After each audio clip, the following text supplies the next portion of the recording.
ನಮ್ಮ ಜೀರ್ಣಾಂಗ ವ್ಯೂಹಕ್ಕೆ ಸಂಬಂಧಿಸಿದ 2 ಚಕ್ರಗಳು, ಮೂಲ ಅಂದ್ರೆ ರೂಟ್, ಬುಡ ಅಂತ ಹೇಳ್ತೀವಲ್ಲ, ಮತ್ತು ಆಧಾರ, ಇವೆರಡು ಸೇರಿ ಮೂಲಾಧಾರವಾಗಿದೆ. ಈ ಚಕ್ರವು ನಮ್ಮ ಬೆನ್ನು ಹುರಿಯ ಅಂದ್ರೆ ನಮ್ಮ ಸ್ಪೈನ್ನ ಕೆಳಭಾಗದಲ್ಲಿದೆ.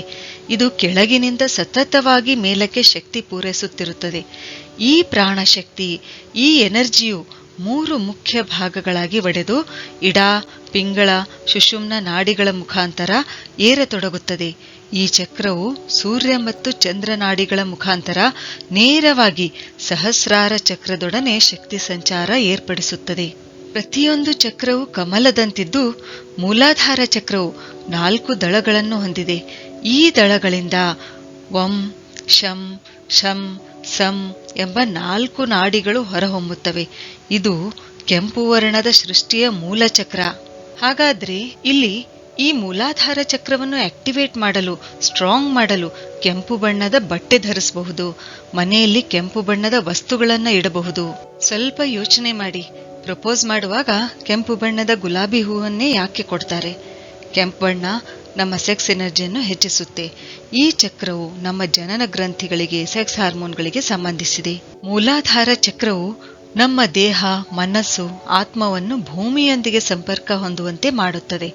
ಹೆಣ್ಣಿನ ಸ್ವಭಾವ ಹೊಂದಿರುವ ಈ ಚಕ್ರವು ನಮ್ಮನ್ನು ಭೂಮಿಯ ಶಕ್ತಿಯೊಂದಿಗೆ ಸಂಪರ್ಕ ಕಲ್ಪಿಸುತ್ತದೆ. ಒಂದು ವೇಳೆ ಈ ಚಕ್ರವು ಕ್ರಿಯಾಶೀಲವಾಗಿರದಿದ್ರೆ ಪ್ರಾಣಿಕ್ ಬ್ಲಾಕೇಜ್ ಉಂಟಾದಾಗ ವೇಟ್ ಜಾಸ್ತಿ ಆಗುತ್ತದೆ. ಮಲಬದ್ಧತೆ, ಮೂಲವ್ಯಾಧಿ, ಸಂಧಿವಾತ, ಭೇದಿ, ಪದೇ ಪದೇ ಮೂತ್ರ ವಿಸರ್ಜನೆ ಆಗೋದು, ಅಧಿಕ ರಕ್ತದೊತ್ತಡ ಉಂಟಾಗೋದು, ಮೂತ್ರಪಿಂಡದ ಕಲ್ಲುಗಳು, ನಪುಂಸಕತೆ, ಸೊಂಟಕ್ಕೆ ಸಂಬಂಧಿಸಿದ ಸಮಸ್ಯೆಗಳಾಗಿರಬಹುದು, ಸಿಯಾಟಿಕಾ ಈ ಸಮಸ್ಯೆ ಆಗಿರಬಹುದು, ದಣಿವು, ನಿದ್ರಾಹೀನತೆ, ಖಿನ್ನತೆ, ರೋಗ ನಿರೋಧಕ ಕಾಯಿಲೆಗಳು, ಈ ಎಲ್ಲಾ ಸಮಸ್ಯೆಗಳು ಉಂಟಾಗಬಹುದು. ಮೂಲಾಧಾರ ಚಕ್ರವು ಮೂಳೆ, ಹಲ್ಲು, ಉಗುರು, ಗುದದ್ವಾರ, ಅಡ್ರಿನಲ್ ಗ್ರಂಥಿ, ಪ್ರೋಸ್ಟೇಟ್ ಗ್ರಂಥಿ, ಜೀರ್ಣ ಪ್ರಕ್ರಿಯೆ, ವಿಸರ್ಜನೆ ಕ್ರಿಯೆ ಇವುಗಳ ಮೇಲೆ ಕೂಡ ಪ್ರಭಾವ ಬೀರುತ್ತದೆ. ಅದಕ್ಕೆ ನಮ್ಮ ದೇಹದ ಚಕ್ರಗಳಲ್ಲಿ ಯಾವುದೇ ರೀತಿಯ ಪ್ರಾಣಿಕ್ ಬ್ಲಾಕೇಜ್ ಅಂದ್ರೆ ಪ್ರಾಣಶಕ್ತಿಯ ಬ್ಲಾಕೇಜ್ ಆಗದ ಹಾಗೆ ನೋಡಿಕೊಳ್ಳೋದು ತುಂಬಾನೇ ಮುಖ್ಯ. ಮೂಲಾಧಾರ ಚಕ್ರವನ್ನು ಆಕ್ಟಿವೇಟ್ ಮಾಡುವ ಬೀಜ ಮಂತ್ರ ಲಂ. ಈ ಲಂ ಉಚ್ಚಾರ ಮಾಡೋದ್ರಿಂದ ಮೂಲಾಧಾರ ಚಕ್ರ ಆಕ್ಟಿವೇಟ್ ಆಗುತ್ತದೆ. ಹಾಗಾದ್ರೆ ಈ ರೂಟ್ ಚಕ್ರ, ಮೂಲಾಧಾರ ಚಕ್ರ ಜಾಗೃತ ಆದ್ರೆ, ಆಕ್ಟಿವೇಟ್ ಆದ್ರೆ ಏನಾಗುತ್ತೆ? ವ್ಯಕ್ತಿಯು ವಿನಮ್ರ ಆಗುತ್ತಾನೆ, ಎಲ್ಲರ ಬಗ್ಗೆ ಒಳ್ಳೆಯದು ವಿಚಾರಿಸುತ್ತಾನೆ, ಪರಿವಾರದಲ್ಲಿ ಸಂಬಂಧಗಳು ಸುಧಾರಿಸುತ್ತವೆ, ಶರೀರದ ಹಂತದಲ್ಲಿ ಸದೃಢ ಆರೋಗ್ಯ ಅನುಭವಿಸುತ್ತಾನೆ. ಮನಸ್ಸು, ಬುದ್ಧಿ, ಅಹಂಕಾರ, ಚಿತ್ತ, ಯಾಕೆಂದ್ರೆ ಇಲ್ಲಿ ಈ ದಳಗಳಲ್ಲಿ 4 ದಳಗಳು, ಇಲ್ಲಿ ಆ 4 ದಳಗಳ ಗುಣಗಳು ಇವು. ಮನಸ್ಸು, ಬುದ್ಧಿ, ಅಹಂಕಾರ, ಚಿತ್ತ ಇವುಗಳನ್ನು ಈ 4 ದಳಗಳು ಸೂಚಿಸುತ್ತವೆ. ಇವುಗಳ ಬಗ್ಗೆ ತಿಳಿದುಕೊಳ್ಳಲು ಪ್ರಾರಂಭಿಸುತ್ತಾನೆ.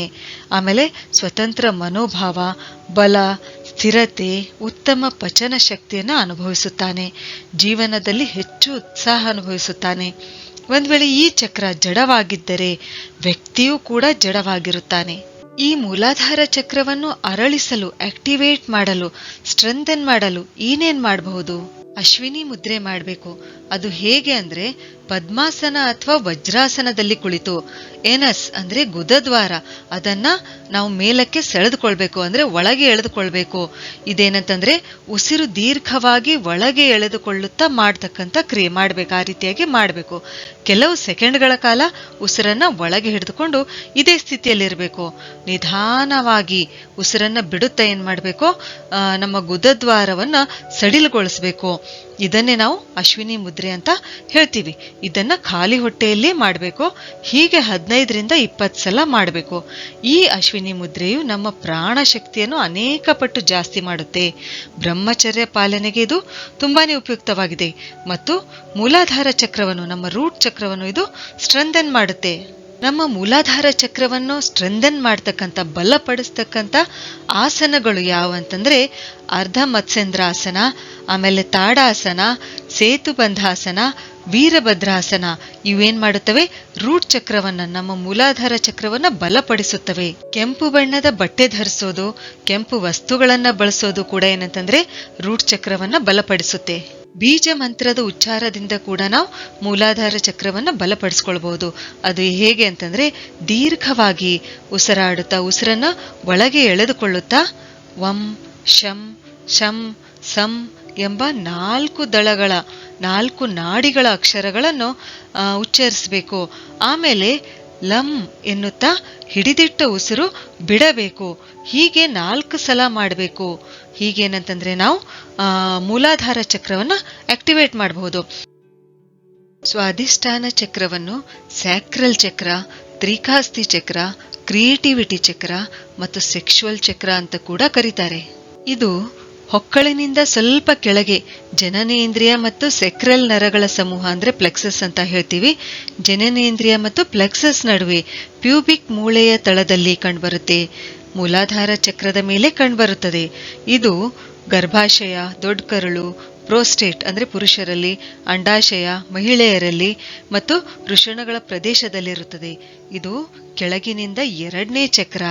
ಕಿತ್ತಳೆ ಹಣ್ಣಿನಂತಹ ಬಣ್ಣ, ಆರೆಂಜ್ ಕಲರ್, ಕೇಸರಿ ಬಣ್ಣ ಹೊಂದಿದೆ. ಸ್ವಾಧಿಷ್ಠಾನ ಸ್ವ ಅಂದ್ರೆ ಸೆಲ್ಫ್, ಸ್ವಯಂ ಅಂತ ಹೇಳ್ತೀವಿ. ಅದೇ ರೀತಿ ಅಧಿಷ್ಠಾನ ಅಂದ್ರೆ ಡ್ವೆಲ್ಲಿಂಗ್ ಪ್ಲೇಸ್, ವಾಸಿಸುವ ಸ್ಥಳ ಎಂದರ್ಥ. ಹಾಗಾದ್ರೆ ಸ್ವಾಧಿಷ್ಠಾನ ಅಂದ್ರೆ ನಾವು ಸ್ವಯಂ ವಾಸಿಸುವ ಸ್ಥಳ ಎಂದರ್ಥ. ಇಲ್ಲಿ 6 ದಳಗಳ ಕಮಲ ಈ ಸ್ಯಾಕ್ರಲ್ ಚಕ್ರ ಅಂದ್ರೆ ಸ್ವಾಧಿಷ್ಠಾನ ಚಕ್ರವನ್ನು ಪ್ರತಿನಿಧಿಸುತ್ತದೆ. ಈ 6 ದಳಗಳಿಂದ ಹೊರಡುವ 6 ನಾಡಿಗಳು ಬಂ, ಭಂ, ಮಂ, ಯಂ, ರಂ ಮತ್ತು ಲಂ. ಇಲ್ಲಿ ಪ್ರತಿಯೊಂದು ದಳವು ಒಂದೊಂದು ನಕಾರಾತ್ಮಕ ಗುಣವನ್ನು ಅಂದ್ರೆ ನೆಗೆಟಿವ್ ಕ್ವಾಲಿಟಿಯನ್ನು ಪ್ರತಿನಿಧಿಸುತ್ತವೆ. ನಮ್ಮ ಪ್ರಜ್ಞೆಯಿಂದ, ನಮ್ಮ ಕಾನ್ಶಿಯಸ್ನಿಂದ ತೆಗೆದು ಹಾಕಬೇಕಾಗಿರ್ತಕ್ಕಂಥ ಅಂದ್ರೆ ಇವುಗಳನ್ನು ಜಯಿಸಬೇಕಾಗಿರ್ತಕ್ಕಂಥ ಈ 6 ಗುಣಗಳು ಯಾವಂತಂದ್ರೆ ಕೋಪ, ದ್ವೇಷ, ಅಸೂಯೆ, ಕ್ರೌರ್ಯ, ಅಹಂ ಅಂದ್ರೆ ಪ್ರೌಢಿಶ್ ಆಗಿರೋದು ಮತ್ತು ಆಸೆ. ಈ ನೆಗೆಟಿವ್ ಗುಣಗಳು ನಮ್ಮ ಸ್ವಾಧಿಷ್ಠಾನ ಚಕ್ರದಲ್ಲಿ ಎನರ್ಜಿ ಬ್ಲಾಕೇಜ್ ಉಂಟು ಮಾಡಿ ಅಂದ್ರೆ ಶಕ್ತಿ ಪ್ರವಾಹವನ್ನು ಅಲ್ಲಿ ಬ್ಲಾಕ್ ಮಾಡಿ ಏನ್ ಮಾಡುತ್ತವೆಯೋ ಅನೇಕ ರೋಗಗಳಿಗೆ ದಾರಿ ಮಾಡಿಕೊಡುತ್ತವೆ. ಸ್ವಾಧಿಷ್ಠಾನದ ಮೂಲ ಗುಣ ಸೃಜನಶೀಲತೆ ಅಂದ್ರೆ ಕ್ರಿಯೇಟಿವಿಟಿ. ಇದರ ಶಕ್ತಿಯು ಲುನಾರ್, ಹೆಣ್ಣಿನ ಗುಣ ಹೊಂದಿದೆ. ಸ್ವಾಧಿಷ್ಠಾನ ಚಕ್ರದ ಮುಖ್ಯ ಗುರಿ ಏನಂತಂದ್ರೆ I enjoy my life fully ಅಂದ್ರೆ ನಾನು ನನ್ನ ಜೀವನವನ್ನು ಸಂಪೂರ್ಣವಾಗಿ ಆನಂದಿಸುತ್ತೇನೆ. ಸ್ವಾಧಿಷ್ಠಾನ ಚಕ್ರವು ಪಂಚಕೋಶಗಳಲ್ಲಿ ಒಂದಾದ ಪ್ರಾಣಮಯ ಕೋಶವನ್ನು ಪ್ರತಿನಿಧಿಸುತ್ತದೆ. ಈ ಚಕ್ರವನ್ನು ಆಕ್ಟಿವೇಟ್ ಮಾಡುವ ಬೀಜ ಮಂತ್ರ ಯಾವುದಂದ್ರೆ ವಂ. ಇದೇನಂತಂದ್ರೆ ಈ ಮಂತ್ರದ ಉಚ್ಚಾರದಿಂದ ನಾವು ಸ್ವಾಧಿಷ್ಠಾನ ಚಕ್ರವನ್ನು ಆಕ್ಟಿವೇಟ್ ಮಾಡಬಹುದು, ಬ್ಯಾಲೆನ್ಸ್ ಮಾಡಬಹುದು. ಮತ್ತು ಈ ಚಕ್ರದ ತತ್ವ ಏನಂತಂದ್ರೆ ಜಲತತ್ವ. ನಮ್ಮ ಸ್ವಾಧಿಷ್ಠಾನ ಚಕ್ರ ಬ್ಯಾಲೆನ್ಸ್ ಆಗಿದ್ರೆ ಅಂದ್ರೆ ಸರಿಯಾಗಿ ಕೆಲಸ ಮಾಡುತ್ತಿದ್ರೆ ನಾವು ಸೃಜನಶೀಲರಾಗಿರುತ್ತೇವೆ, ಕ್ರಿಯೇಟಿವ್ ಆಗಿರುತ್ತೇವೆ, ಸಂವೇದನಶೀಲರಾಗಿರುತ್ತೇವೆ, ಬದಲಾವಣೆಗಳನ್ನು ಸ್ವೀಕರಿಸುವ ಗುಣ ಹೊಂದಿರುತ್ತೇವೆ, ಹೊಂದಾಣಿಕೆ ಮಾಡಿಕೊಳ್ಳುವ ಗುಣ ಹೊಂದಿರುತ್ತೇವೆ, ಆದರ್ಶವಾದಿಗಳಾಗಿರುತ್ತೇವೆ, ಒಳ್ಳೆಯ ಕನಸುಗಳನ್ನು, ಒಳ್ಳೆಯ ಆರೋಗ್ಯಕರ ಆಸೆಗಳನ್ನು ಹೊಂದಿರುತ್ತೇವೆ ಮತ್ತು ಒಬ್ಬ ಒಳ್ಳೆಯ ವ್ಯಕ್ತಿಯಾಗಿ ಅರಳುತ್ತೇವೆ. ಒಂದು ವೇಳೆ ಸ್ವಾಧಿಷ್ಠಾನ ಚಕ್ರ ಇಂಬ್ಯಾಲೆನ್ಸ್ ಆದರೆ ವ್ಯಕ್ತಿಯಲ್ಲಿ ನೆಗೆಟಿವ್ ಎಮೋಷನ್ಸ್ ಬೆಳೆಯುತ್ತವೆ, ನಾಟಕೀಯ ಪ್ರವೃತ್ತಿ ಹೊಂದುತ್ತಾನೆ, ಕಾಮದ ಭಾವನೆ ಹೆಚ್ಚುತ್ತವೆ, ನಿರಾಶನಾಗುತ್ತಾನೆ, ಆಕ್ರಮಣಕಾರಿ ಭಾವನೆಗಳು ಬೆಳೆಯುತ್ತವೆ, ಲೈಂಗಿಕತೆಯ ಬಗ್ಗೆ ಭಯ ಉಂಟಾಗುತ್ತದೆ, ಜೀವನ ಸರಿ ಅನ್ಸೋದಿಲ್ಲ, ತಪ್ಪಿತಸ್ಥ ಭಾವನೆ ಮೂಡುತ್ತದೆ, ಮೋಸ ಮಾಡುವ ಗುಣ ಬೆಳೆಯುತ್ತದೆ, ಬದಲಾವಣೆಗೆ ಹೊಂದಿಕೊಳ್ಳಲು ಆಗುವುದಿಲ್ಲ. ಒಂದು ವೇಳೆ ಸ್ವಾಧಿಷ್ಠಾನ ಚಕ್ರದಲ್ಲಿ ಶಕ್ತಿಯ ಮಟ್ಟ ಕಡಿಮೆ ಆದ್ರೆ ಅಂದ್ರೆ ಎನರ್ಜಿ ಡೆಫಿಷಿಯನ್ಸಿ ಆದ್ರೆ ಅಂಡರ್ ಆಕ್ಟಿವ್ ಸ್ಯಾಕ್ರಲ್ ಚಕ್ರ ಇದ್ದಾಗ ಖಿನ್ನತೆ ಉಂಟಾಗುತ್ತದೆ, ನಿರಾಶಾವಾದಿಯಾಗುತ್ತಾನೆ. ಮನುಷ್ಯ ಸೃಜನಶೀಲತೆಯ ಕೊರತೆ ಇರುತ್ತೆ, ಮನುಷ್ಯನಲ್ಲಿ ಕ್ರಿಯೇಟಿವಿಟಿಯ ಕೊರತೆ ಇರುತ್ತೆ, ಸಂತೋಷದ ಬಗ್ಗೆ ಭಯ ಉಂಟಾಗುತ್ತೆ, ಸ್ವಯಂ ವಿಧ್ವಂಸಕನಾಗುತ್ತಾನೆ.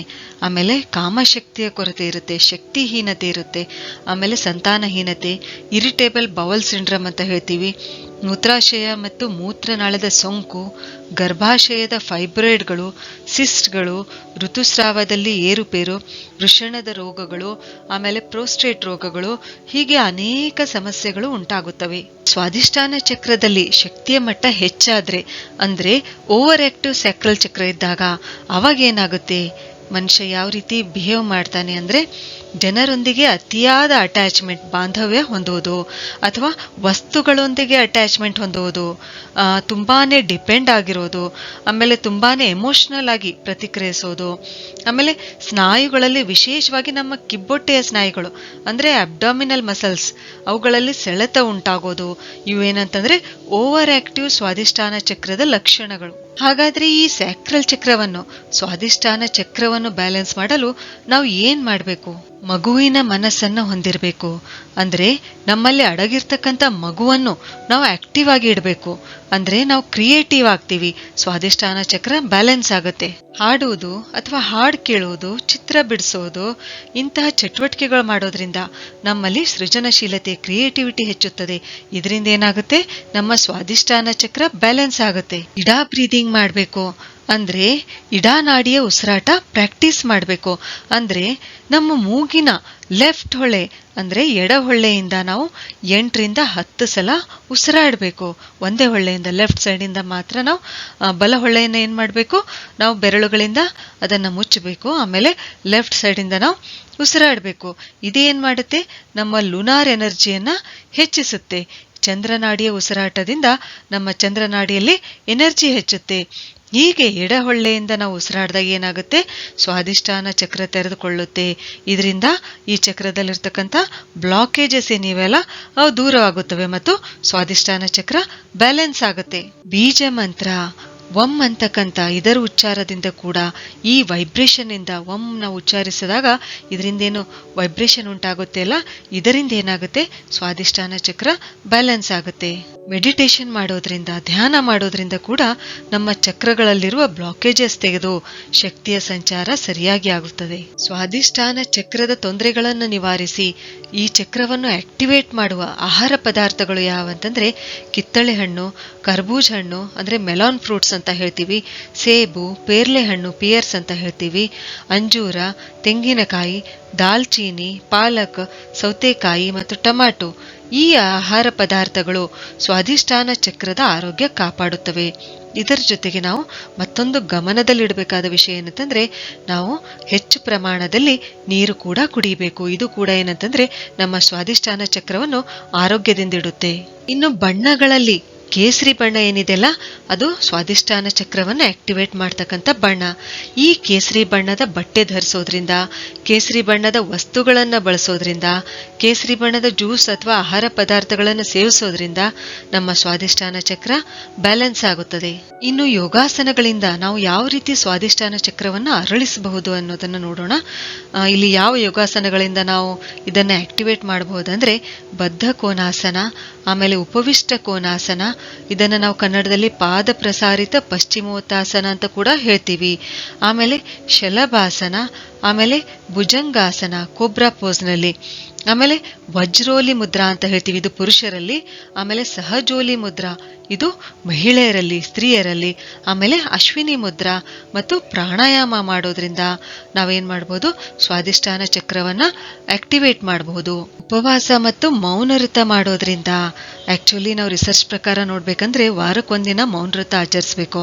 ಆದ್ರೆ ನಾವು ತಿಂಗಳಿಗೆ ಅಟ್ಲೀಸ್ಟ್ 1ರಿಂದ 2 ದಿನವಾದ್ರೂ ನಾವು ಸಂಪೂರ್ಣವಾಗಿ ಮೌನವ್ರತ ಮಾಡಬೇಕು.